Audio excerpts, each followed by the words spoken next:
சொல்வார்கள். மனிதருக்குரிய அல்லாஹ்வின் நல்லடியார்களே, ஸல்லல்லாஹு அலைஹி வஸல்லம் சொன்னாங்க, இதா ரஐதல்லாஹ யுத்தில் அபத மின துனியா, ஒரு மனிதனுக்கு துனியாவை அல்லாஹ் அள்ளி கொடுத்துக்கிட்டே இருக்கிறான்னு சொன்னா நம்ம சொல்லுவோமா இல்லையா?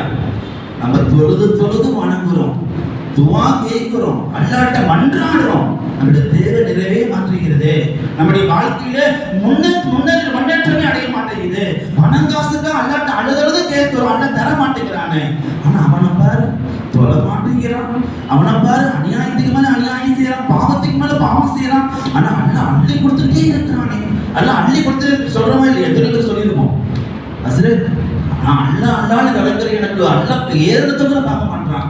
ஆனா பாருங்க, பாவமே செஞ்சுட்டு இருக்கிறான், வாழ்க்கை ஃபுல்லா பாவம், அநியாயத்துக்கு மேல அநியாயம் செய்யறான். ஆனா அல்லாஹ் அள்ளி கொடுத்துட்டே இருக்கிறானே என்று அல்லாஹ் பாவம் செய்யக்கூடிய மனிதர்களுக்கு அல்லாஹ் அள்ளி கொடுப்பதை நீங்கள் பார்த்தீர்களே என்றால் ஸல்லல்லாஹு அலைஹி வஸல்லம் சொல்றாங்க, அலா மாசிஹி, அவன் மாசிஹில தான் இருக்கிறான், மா யுஹிப்பு, அவன் எதையெல்லாம் விரும்புறானோ அதையெல்லாம் அல்லாஹ் கொடுக்குறான்னு சொன்னா ஃபஇன்னமா ஹுவ இஸ்திஜ்ராஜுன், ஃபஇன்னமா ஹுவ இஸ்திஜ்ராஜுன். ஸல்லல்லாஹு அலைஹி வஸல்லம் சொல்றாங்க, உலகில் அவன் விரும்புவதையெல்லாம் அல்லாஹ் அவனுக்கு தருவதை நீங்கள் பார்த்தால் அல்லாஹ் அவனை விட்டு பிடிக்கிறான் என்பதை நீங்கள் புரிந்து கொள்ளுங்கள் என்பதாக நபிகள் நாயகம் ஸல்லல்லாஹு அலைஹி வஸல்லம் சொல்றாங்க.